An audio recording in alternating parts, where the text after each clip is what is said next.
నమస్తే welcome to V3 news లక్ష్యం సమాజ్ హితం నేను స్వాతి ముందుగా బులెటిన్ హెడ్లైన్స్ చూద్దాం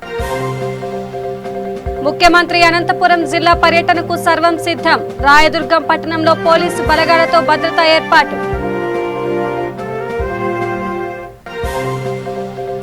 కేంద్ర కేబినెట్ మంత్రిగా బాధ్యతలు స్వీకరించనున్న కిషన్ రెడ్డి ఆయా కార్యాలయాల్లో బాధ్యతలు తీసుకోనున్న మంత్రి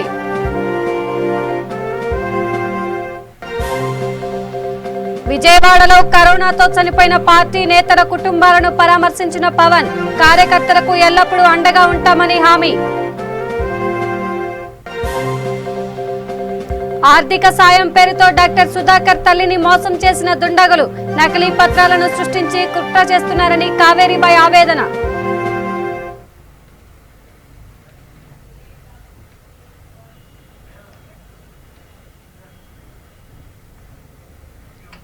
ఇక డీటెయిల్స్ చూస్తే నేడు ముఖ్యమంత్రి జగన్మోహన్ రెడ్డి అనంతపురం జిల్లా రాయదుర్గంలో పర్యటించనున్నారు.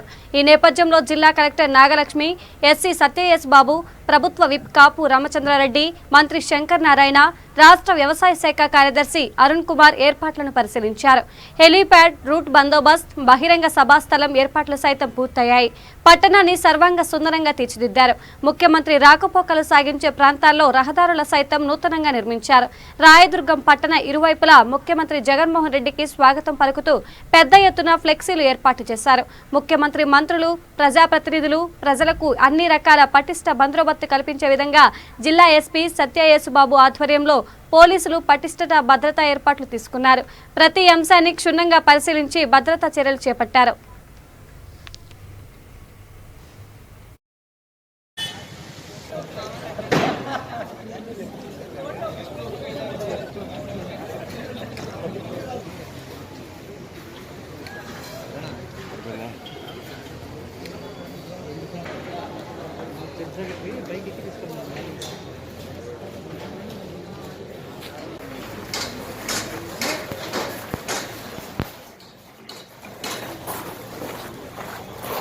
పూట కనపడి చేతులు ఇది అంత కడుపు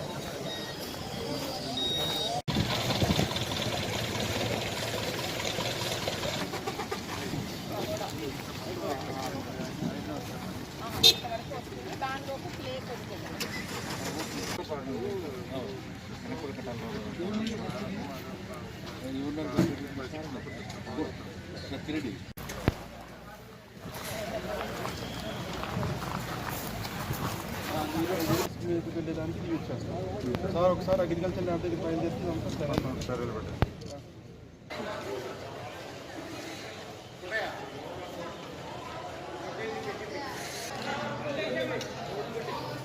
డ్యూటీ ఏం సెక్షన్ ఇచ్చారు?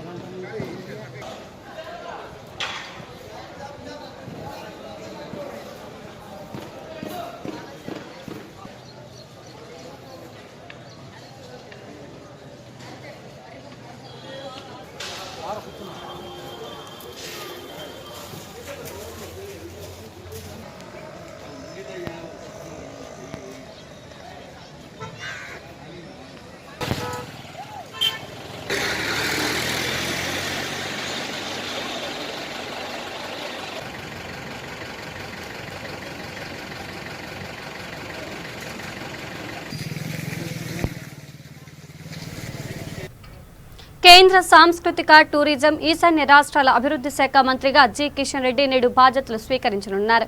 గురువారం ఉదయం 9:30 గంటలకు టూరిజం మంత్రిగా, ఉదయం 10 గంటలకు సాంస్కృతిక శాఖ మంత్రిగా, ఉదయం 10:30 గంటలకు ఈశాన్య రాష్ట్రాల అభివృద్ధి మంత్రిగా ఆయా కార్యాలయాల్లో కిషన్ రెడ్డి బాధ్యతలు స్వీకరించనున్నారు. కేంద్ర హోంశాఖ సహాయ మంత్రిగా ఉన్న కిషన్ రెడ్డికి ప్రధాని మోదీ జంబో కేబినెట్ లో ప్రమోషన్ లభించి కేబినెట్ హోదా దక్కిన విషయం తెలిసిందే. బుధవారం జరిగిన విస్తరణలో 15 మంది కేబినెట్ మంత్రులుగా, మరో 28 మంది సహాయ మంత్రులుగా ప్రమాణం చేశారు. దీంతో కేంద్ర కేబినెట్ లో మంత్రుల సంఖ్య 78కి చేరింది. मैं गंगापुरम किशन रेड्डी तथा मैं भय या पक्षपात, अनुराग या द्वेष के बिना सभी प्रकार के लोगों के प्रति संविधान और विधि के अनुसार न्याय करूंगा। मैं गंगापुरम किशन रेड्डी ईश्वर की शपथ लेता हूं कि जो विषय संघ के शुद्ध अंतःकरण से निर्वाण करूंगा तथा मैं भय या पक्षपात, अनुराग या देश के बिना सभी प्रकार के लोगों के प्रति संविधान और विधि के अनुसार न्याय करूंगा। मैं गंगापुरम किशन रेड्डी ईश्वर की शपथ लेता हूं कि जो विषय संघ के शुद्ध अंतःकरण से निर्वहन करूंगा तथा मैं भय या पक्षपात अनुराग या देश के बिना सभी प्रकार के लोगों के प्रति संविधान और विधि के अनुसार न्याय करूंगा।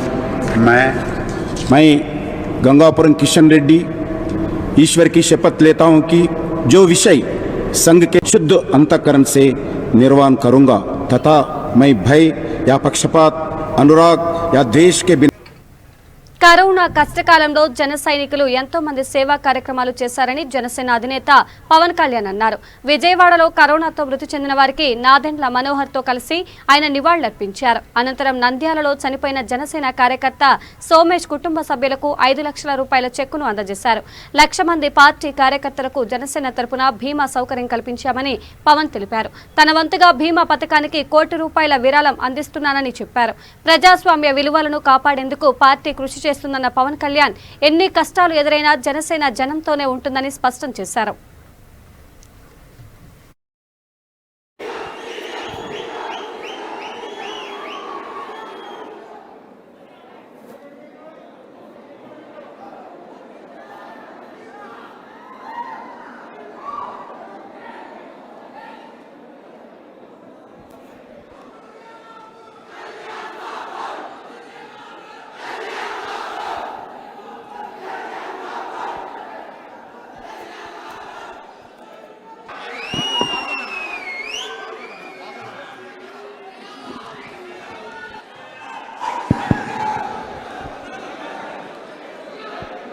అందరికీ నమస్కారం. దయచేసి మీరందరూ నిశ్శబ్దంగా మౌనం పాటించాలి. కూర్చోండి. ఇది కష్టాల్లో ఉన్న ప్రజలకి జన సైనికులు మొదటి వేవ్లో కానీ రెండో వేవ్లో కానీ చేసిన విధానం మర్చిపోలేనిది. ముందు ప్రజలకు ఎలాంటి కష్టాలున్నా మన వంతు సహాయం మనం చేద్దాం. అలాగే ప్రాణాలని పణంగా పెట్టి ముందుకెళ్తున్న జన సైనికులందరికీ నా వ్యక్తిగత సంపాదన నుంచి మొన్న ఈ మధ్యనే ₹1,00,00,000 మన ఇన్సూరెన్స్ పథకానికి నేను స్వయంగా ఇవ్వడం కూడా జరిగింది. జనసేన ఆవిర్భావం పార్టీ వీటెనక ముఖ్య ఉద్దేశం సగటు ప్రజల కన్నీళ్లు తుడవడానికి మనం ఉన్నాం. జనసేన పార్టీ కష్టాల్లో ఉన్న ప్రజలకి అండగా ఉండటానికి, అన్యాయాలు జరుగుతుంటే బలంగా ఎదుర్కోవడానికి, ప్రజాస్వామ్యాన్ని కాపాడటానికి, ప్రజాస్వామ్య విలువల్ని నిలబెట్టడానికి జనసేన పార్టీ అహర్నిశలు కృషి చేస్తుంది. మీ అందరి సహాయ సహకారాలు కావాలి. ఒక పార్టీ నడపడం అంటే ఇలాంటి వేల కోట్లతో ముడిపడిపోయిన రాజకీయ వ్యవస్థ మధ్యలో మనలాంటి వాళ్ళం వచ్చి ఒక పార్టీ నడపడం అంటే చాలా సాహసోపేతమైనది. ఇది మీ అందరి అండదండల వల్లే, మీ అందరి అభిమానం వల్లే, మీ అందరి ఆదరణ వల్లే నేను జనసేన పార్టీని నడపగలుగుతున్నాను. అందుకు మీ అందరికీ పేరు పేరున ప్రతి ఒక్కరికి నా కృతజ్ఞత. ఇదే ఆదరణ, అభిమానం మన పార్టీలో నాయకులకు కానీ అందరికీ మీరు అండగా ఉండి పార్టీని మరింత బలోపేతం చేద్దామని తెలియజేసుకుంటూ నేను నెక్స్ట్ మీటింగ్కి వెళ్ళిపోతున్నాను. సెలవు తీసుకొని జై హింద్.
మృతి చెందిన వైద్యులు డాక్టర్ సుధాకర్ తల్లి కావేరీబాయి భావోద్వేగంతో మరోసారి మీడియా ముందుకు వచ్చారు.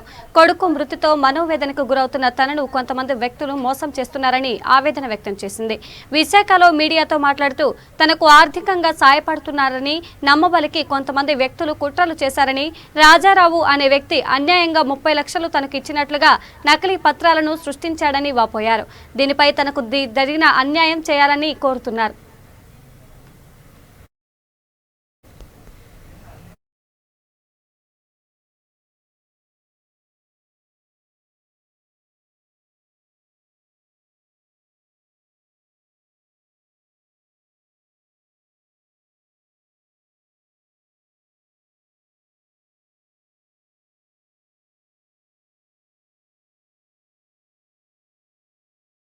లేకుండా కూడా తయారైనది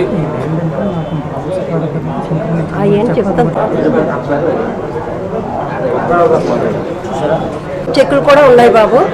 మధ్య సత్యనారాయణ ఆయన వచ్చారమ్మా, మధ్య సత్యనారాయణ ఆయన కూడా ఉన్నారు.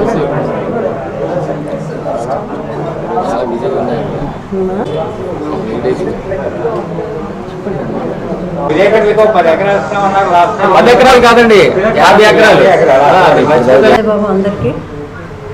మరి నేను ఈరోజు వచ్చే టైం కాదు, ఎందుకంటే అందరికీ తెలిసే ఉంటుంది.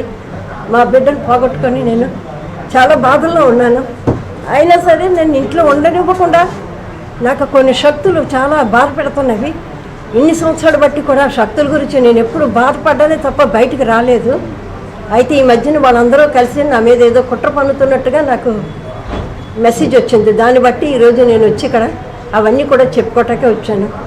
మొదటి నుంచి కూడా ఈ ల్యాండ్స్ అన్నిటికీ కూడా మా ఫుల్ ఫ్యామిలీ తరఫున నేను లీగల్ హెయిర్గా వీల్ ప్రకారంగా నేనే చూస్తున్నాను అన్నీని.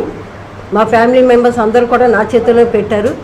ఇదే విషయం నేను మన ఈ ప్రభుత్వం వచ్చినప్పుడు వాళ్ళు సెటిల్ అయిన వెంటనే మేము ఒక మీటింగ్ కూడా ఇక్కడ జరిగింది. అందులో కూడా నేను చాలా ప్రామిసెస్ చేశాను. వాళ్ళు కానీ నాకు చేసి అప్పచెప్తే నేను వాళ్ళకి 700 ఎకరాలు ఇస్తానని కూడా మాట ఇవ్వటం జరిగింది. అవన్నీ కూడా వాళ్ళ చేతుల మీద జరిగితే నేను తప్పకుండా ఇప్పటికీ అదే ప్రామిస్ చేస్తాను. అంబుడ్స్మెన్కు అపెక్స్ కౌన్సిల్ రద్దు చేసే అధికారం లేదని, రేపటి నుండి జరిగే లీగ్స్ కు అన్ని ఏర్పాట్లు ఉప్పల్ స్టేడియంలో పూర్తి చేస్తామని హైదరాబాద్ క్రికెట్ అసోసియేషన్ ఉపాధ్యక్షుడు జాన్ మనోజ్ పేర్కొన్నారు. ఉప్పల్ క్రికెట్ స్టేడియంలో విలేకరుల సమావేశంలో వారు మాట్లాడుతూ అంబుడ్స్మెన్ ఇచ్చిన నిర్ణయంపై హైకోర్టును ఆశ్రయించామని, హైకోర్టు స్టే ఇచ్చిందని అన్నారు. దీపక్ వర్మ ఇచ్చిన నిర్ణయంపై హైకోర్టు స్టే ఇచ్చిందన్నారు. అసోసియేషన్ అభివృద్ధి కోసం అందరం కలిసి పనిచేయడానికి మేము సిద్ధంగా ఉన్నామని, స్పోర్ట్స్ మ్యాన్ గా అజారుద్దీన్ కు తగిన ప్రాధాన్యత ఇస్తామన్నారు. లీగ్స్ ప్రారంభించడానికి స్పోర్ట్స్ మినిస్టర్ శ్రీనివాస్ గౌడ్ హాజరు కానున్నట్లు వెల్లడించారు. మళ్లీ కోర్టులో ఈ నెల 21న విచారణ ఉందని చెప్పారు.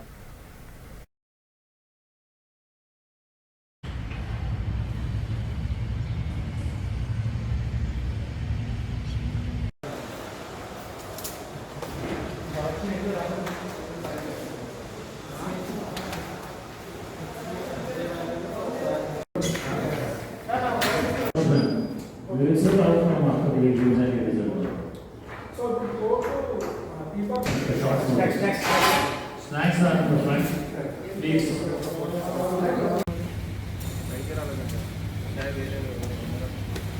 Maybe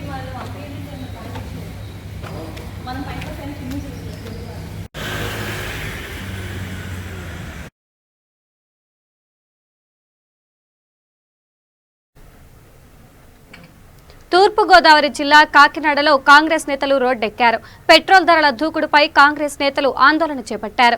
ధరలను వెంటనే తగ్గించాలని డిమాండ్ చేస్తూ జిల్లాలో వినూత్న నిరసనలకు దిగారు. సామాన్యుడికి అందని స్థాయిలో పైపైకి ఎగబాగుతుండటంతో కాంగ్రెస్ శ్రేణులు రోడ్డెక్కారు. కేంద్ర ప్రభుత్వానికి వ్యతిరేకంగా నినాదాలు చేస్తూ నిరసన కార్యక్రమాలు చేపట్టారు. జిల్లా అధ్యక్షుడు పాండురంగారావు పార్టీ నేతలు వినూత్నంగా రిక్షాలు తొక్కి నిరసన తెలిపారు.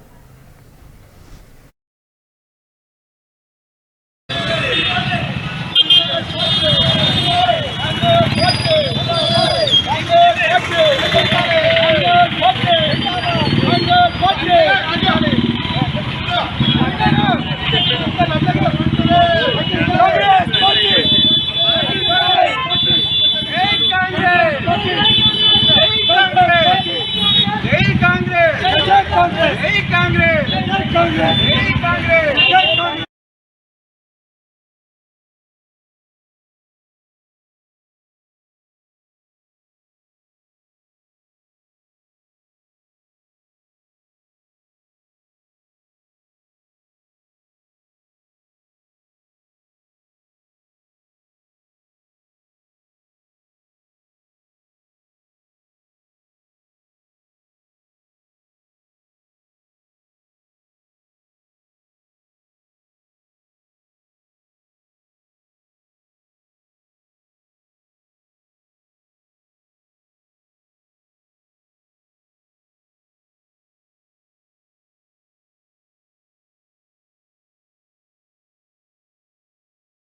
రాష్ట్ర ప్రభుత్వం చేదోడుతున్నాయి.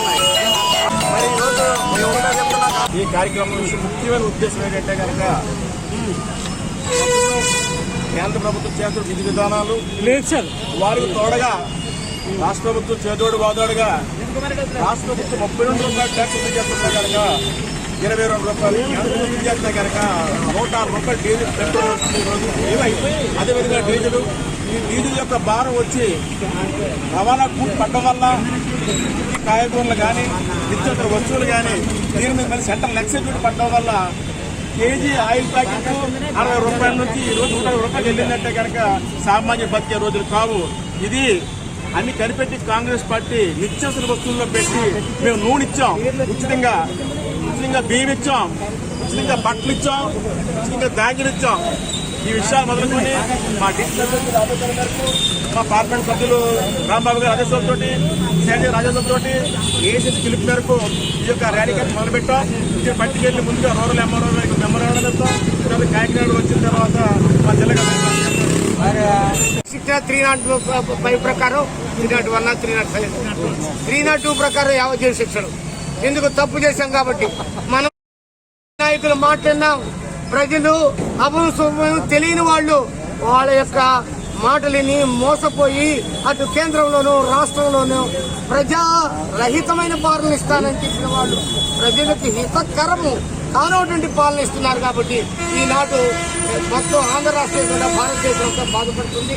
కాబట్టి దానికి నిరసనగా రాహుల్ గాంధీ గారు అదేవిధంగా ఈ యొక్క రాష్ట్రంలో ఉన్నటువంటి మా నాయకుడు పిసిసి అధ్యక్షులు గౌరవనీయులైనటువంటి డాక్టర్ శైలజానాథ్ గారు పిలుపు మేరకు ఈ యొక్క రాష్ట్రంలో మొత్తం 50 మంది కాంగ్రెస్ నాయకులు, గ్రామ నాయకులు, కార్యకర్తలు, మాజీలు అందరూ కూడా ఈ యొక్క రోడ్డు బాట పెట్టి నిరసనగా పెట్రోల్ డీజిల్తో వాహనాలు నడపలేని స్థితిలో ప్రజలు ఉన్నారని మేము ఈ యొక్క రిక్షా ర్యాలీ, సైకిల్ ర్యాలీ మీద మేము ప్రభుత్వానికి ఈ విషయం తెలియజేయడానికి కోసంగా అటు రూరల్లో ఉన్నటువంటి తహసీల్దార్ కానీ ఇటు కలెక్టర్ ఆఫీసులో జిల్లా అధికారి కలెక్టర్ గారికి మా నాయకుల ద్వారా నేను జిల్లా అధ్యక్షుడిగా ఈ కార్యక్రమానికి పోతున్నానని మీకు అందరికీ తెలియజేస్తూ నమస్కారంతో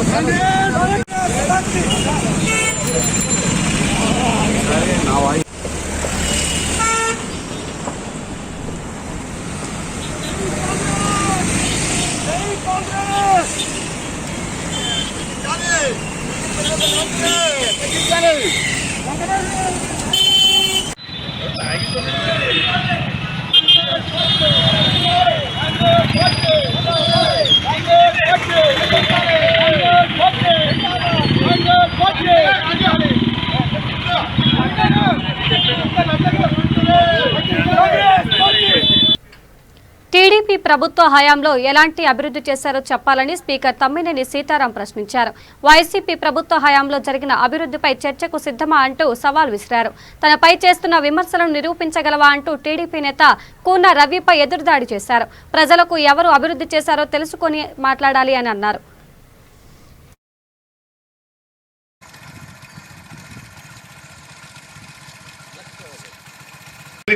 సంక్షేమ కార్యక్రమాలు ప్రజలకు నేరుగా ఇచ్చేస్తున్నారు.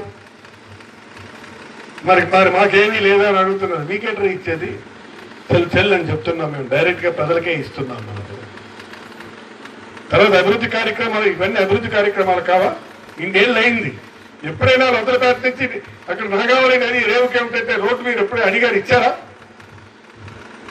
నాకు 15 ఏళ్ళ క్రితం వచ్చినటువంటి రిప్రజెంటేషన్ రోడ్డు కావాలి. ఆ రోజు నుంచి మనం ఇంటికి వెళ్తాం. అదే రాజకీయాల్లో ఒకసారి ఓడుతుంటాం, గెలుస్తాం. మళ్ళీ వచ్చిన తర్వాత గుర్తుపెట్టుకొని మనం చెయ్యాలి కదా. మీరు డెవలప్మెంట్ కోసం మాట్లాడతారేంటి?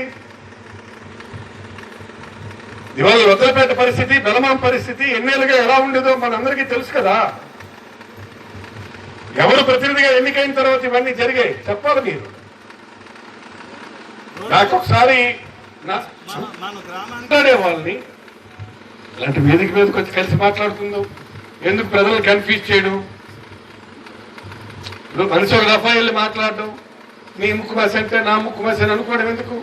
నీ వీపు ఎంత మందం ఉందంటే నా వీపు ఎంత మందంగా ఉందని చెప్పడం ఎందుకు? ప్రజల ముందు కూర్చొని మాట్లాడదాం. నువ్వేం చేసావో చెప్పు, మేమేం చేసామో చెప్తాం.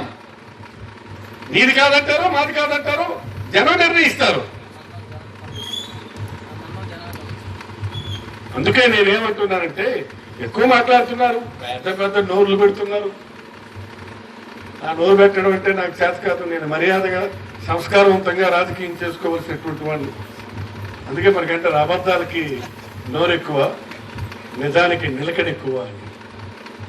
ఎందుకని మన పని మనం చేసుకెళ్ళిపోతాం. బాధ్యత ఇచ్చారు ప్రజలు మనకి చేయమని. ఈవేళ మీకు నేను వచ్చినంత వరకు తెలియదు కదా శాంక్షన్ చేస్తారు. అందుకు తర్వాత మనం విమర్శించుకుందాం. మన ప్రజలకు బాధ్యత అప్పచెప్పారు కదా, ఆ బాధ్యత మనం చేసుకుంటూ పోతాం. ఇప్పుడు మనకు ఉంటాయి. అందుకే కాబట్టి మీ అందరికీ నేను మనవి చేస్తున్నాను. ఈరోజు యాక్చువల్గా నేను ఫౌండేషన్తో వేసి మిగిలిన నారాయణపురంకి వెళ్ళాలి. అయితే మన వాళ్ళందరూ ఇక్కడ ఒక 2 నిమిషాలు ఆగి అందరూ వస్తారు సార్ మన గ్రామాల నుంచి. 2 మాటలు మీరు చెప్పండి. మీరు ఈ మధ్య కోవిడ్లో కూడా పని లేచి వచ్చారు కదా, అందరికీ చూడాలనుకుంటున్నాం అన్నాను.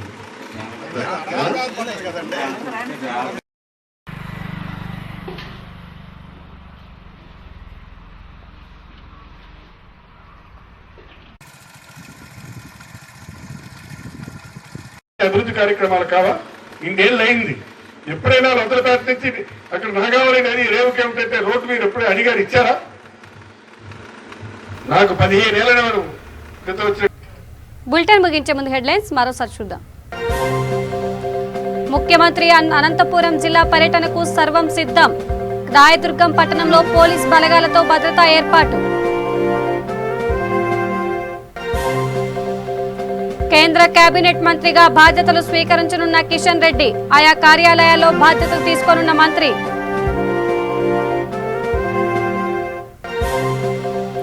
విజయవాడలో కరోనాతో చనిపోయిన పార్టీ నేతల కుటుంబాలను పరామర్శించిన పవన్. కార్యకర్తలకు ఎల్లప్పుడూ అండగా ఉంటామని హామీ. ఆర్థిక సాయం పేరుతో డాక్టర్ సుధాకర్ తల్లిని మోసం చేసిన దుండగులు. నకిలీ పత్రాలను సృష్టించి కుట్ర చేస్తున్నారని కావేరీపై ఆవేదన. ఇవి బులెటిన్ అప్డేట్స్. మరిన్ని అప్డేట్స్ కోసం చూస్తూనే ఉండండి V3 న్యూస్ లక్ష్యం సమాజ్ హితం. నమస్కారం.